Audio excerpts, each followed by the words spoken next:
राम राम दोस्तों। डे 601। एक बार ठहर के सोचो, जहाँ तक तुम आए हो वहाँ तक पहुँचना भी एक दिन तुम्हारा ख्वाब था। तो जब यहाँ तक तुम आ गए हो तो आगे भी जाओगे।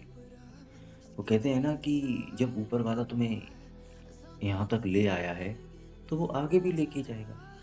बस सब्र रखो, विश्वास रखो। क्योंकि एक नॉर्मल सी बात ये होती है कि जब इंसान सपना देखता है तो उसके पीछे जब वो चलना शुरू करता है, चलते चलते मान लो उसको काफ़ी समय गुजर गया, काफ़ी समय हो चुका है, साल भर हो चुकी है ना? मेहनत कर रहा है और मन से, ईमानदारी से, डिसिप्लिन के साथ कंसिस्टेंसी अपने काम में दिखा रहा है। तो एक सोचने वाली बात है कि इस दुनिया में जो परसेंटेज है वो 90% लोग किसी अपनी कंसिस्टेंसी के साथ अपना काम नहीं कर सकते हैं।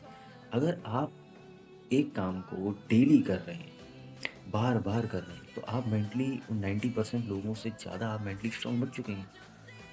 जब आप यहाँ तक आ चुके हैं, तो आगे भी जाएँगे, क्योंकि यहाँ कुछ भी होता है वो यूँ ही नहीं होता। वो कोई इत्तेफ़ाक नहीं है कि वो हो गया। इंसान उस पर विश्वास कर लेना किसी अच्छी चीज़ पर, तो वो सारी चीज़ें ना हकीकत में बदल जाती हैं। तो अगर तुम मान लो अपने काम में इतने आगे बढ़ आए हो, तुमने किसी काम को वो काफ़ी लंबा समय दे दिया है और फिर तुम्हें उसमें रिज़ल्ट नहीं दिख रहा, तो तुम गिव अप करने का सोच रहे हो। तो ऐसा बिल्कुल भी नहीं है। जब तुम यहाँ तक आए हो तो तुम आगे भी जाओगे। अब एक नॉर्मल सी बात है कि आपने कितना टाइम दिया किसी काम को, मान लो 1 साल। 1 साल में आपने सोचा कि यार छोड़ो, अब मेरे से नहीं होगा। आपने सोचा कि यार मैंने इतना समय दे दिया, लेकिन फिर भी मेरा कुछ हो क्यों नहीं रहा है। अब एक नॉर्मल सी बात बताता हूँ। थॉमस एडिसन सबसे अच्छे एग्ज़ाम्पल है इस चीज़ के लिए कि उन्होंने 999 टाइम्स बार ट्राई किया। वो फ़ेल हुए, फिर उसके बाद फिर उन्होंने ट्राई किया और वो सफल हो गए, बल्ब का आविष्कार करने के लिए। तो जब एक चीज़ समझो कि 999 टाइम्स, मैं कहता हूँ कि 1 दिन पकड़ लो। एक बार ट्राई करना, 1 दिन पकड़ लो, क्योंकि 24 घंटे तो लगते होंगे ना सोचने में कितना भी। अगर मैं कहता हूँ बिल्कुल कम मान लो, तो 1 दिन में 1 बार। कितने दिन हुए? 999 दिन। अब तुम समझो कि जो इंसान इतने टाइम तक बार-बार फ़ेल होने के बाद उस चीज़ को छोड़ नहीं रहा है ना? और निरंतर उस चीज़ का वो प्रयास कर रहा है, तो फिर तो वो सफल होगा ही। तो जब तुम किसी भी काम को शुरू करते हो और तुम उसमें समय दे देते हो और तुम्हें पता है कि तुम उस काम के लिए ईमानदार हो, तुम उस काम के लिए कंसिस्टेंसी दिखा रहे हो, तुम डिसिप्लिन के साथ चल रहे हो, तो तुम्हें कितना भी समय लग जाए, बस तुम उस चीज़ पे हार मत मानो। तुम उस चीज़ से, बोलते हैं ना कि पीछे मत भागो कि यार नहीं, अब मैं कुछ और कर लेता हूँ, ये काम मेरे लिए नहीं है।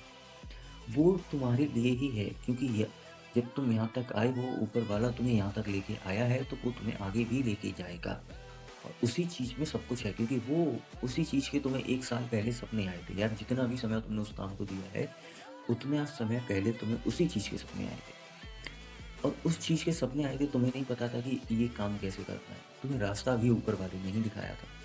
तुम उस रास्ते पर चले, वो तुम्हारा काम था। तुम डिसिप्लिन, कंसिस्टेंसी के साथ चले, ये भी ऊपर वाले का काम था कि उसने तुम्हें गेम में बनाए रखा, उसने तुम्हें पकड़े रखा। जब तुम खुद से बिल्कुल हारने लगे, जब तुम खुद से कहने लगे कि यार अब बस नहीं होगा या आज छोड़ देता हूँ, आज मन नहीं है, तो उसने तुम्हें एक पकड़ के, मतलब या उसने तुम्हें पुश किया कि नहीं, उठ कर, उठ कर। या ऊपर वाले को किसी के लिए कुछ करना होता है ना, तो वो ऐसा ही करते हैं। उसको तोड़ते भी हैं, लेकिन फिर उसको जोड़ भी देते हैं। है ना? तो भरोसा रखो, सब्र रखो, सब कुछ होता है। अगर तुम यहाँ तक आए हो, आगे भी जाओगे। बस इस चीज़ पर भरोसा कर लो। और बहुत कम लोग हैं जो कर पाते हैं, मतलब कि 10% लोग। तो अगर आप उन 10% लोगों में से हैं और यहाँ तक इस वीडियो में आए हैं, तो वीडियो को लाइक करना, चैनल को सब्सक्राइब करना। धन्यवाद।